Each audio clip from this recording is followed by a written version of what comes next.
Et bienvenue pour cette synthèse hebdomadaire de l'actualité économique et géopolitique en mode affranchi. Et je salue tous les abonnés de TV Liberté pour cet épisode que je vais intituler « Ne pas réduire les dépenses, augmenter l'incompétence ».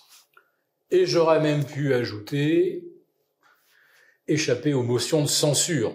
Ce qui semble être en fait le point fort de Monsieur François Bayrou, sachant que la médecine, ça n'a pas l'air d'être, on va dire, sa meilleure zone de confort. En effet, il a évoqué le fait que 75% des gens en réanimation ne seraient pas vaccinés. Vaccinés contre quoi? Contre la grippe? La période estivale est celle où on n'en détecte quasiment aucune. Alors, pas vacciné en réa, y aurait-il un vaccin qui nous protège, par exemple, des AVC, des embolies, ce qui statistiquement est la première source de prise en charge en réanimation. Ensuite, il y a évidemment les accidentés, voiture, moto.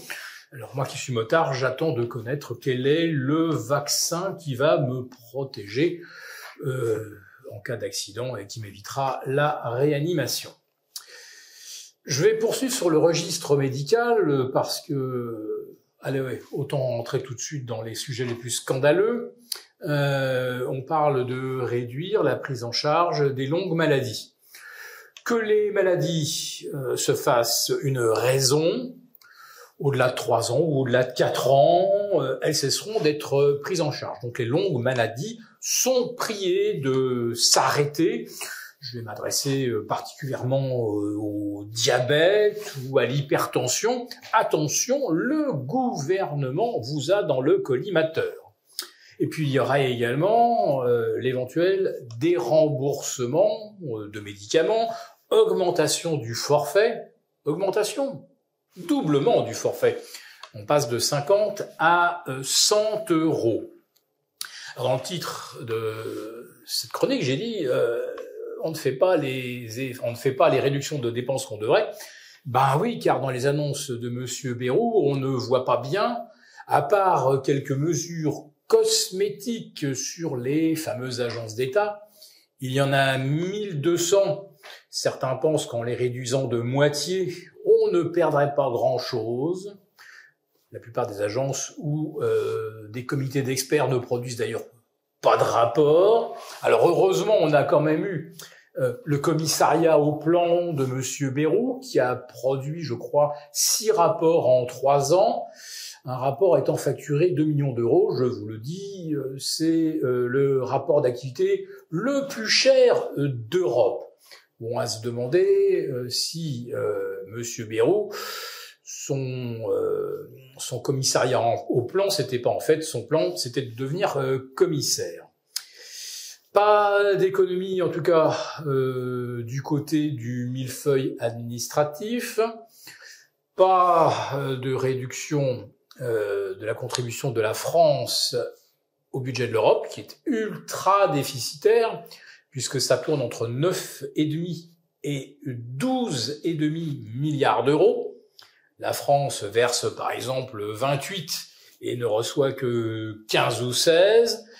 Et on nous explique que nos agriculteurs sont les plus subventionnés d'Europe. Oui.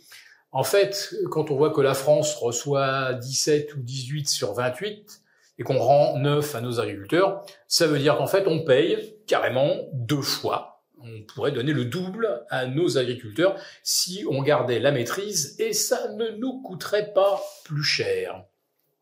Quant à la suppression des jours fériés, bah vous l'avez compris, c'est un petit peu la mesure qui fait le buzz et qui sert à masquer ce dont je vous parlais en préambule, à savoir le déremboursement des médicaments, la non prise en charge des longues maladies, et également la fameuse année blanche, qui signifie que les pensions et les retraites ne sont pas revalorisées, ce qui signifie également qu'on n'ajuste pas non plus les revenus fiscalisés, Alors ça ne concerne que 45% des Français, c'est vrai, mais tout de même pour ceux-là, ceux qui sont assujettis à l'impôt, eh bien, on va faire comme si l'inflation n'existait pas. Donc, proportionnellement, vous serez plus imposé. Quant à l'incompétence que j'évoquais, je crois que vous me voyez peut-être venir, la nomination de Najat Vallaud-Belkacem à la Cour des comptes, poste généralement réservé à des énarques sortis majors ayant intégré l'inspection des finances, puis des commissions encore plus élitistes et exclusives. Najat Vallaud-Belkacem n'a aucune compétence pour le poste. D'ailleurs, il lui sera donc attribué 2 adjoints pour faire son travail, pour qu'elle fasse le moins de bêtises possible. Pourrait-on lui suggérer carrément de ne pas se rendre à la Cour des comptes? Ça lui évitera de faire des bourdes. Ça ne coûtera que environ 200 000 euros aux Français pour financer son salaire. Alors moi, j'ai une requête également. J'aimerais bien être nommé sous-directeur de l'Agence française de la sécurité nucléaire, parce que je n'y connais strictement rien, et je me verrais bien, moi aussi, toucher 100 000 euros avec 2 adjoints qui font le taf à ma place. Je crois que je vais m'arrêter là, sinon je vais m'énerver. Nous avons conçu à votre attention un rapport spécial que vous obtiendrez gratuitement en cliquant dans le lien en description de cette vidéo. Un rapport spécial qui analyse toutes les conséquences économiques, financières et patrimoniales.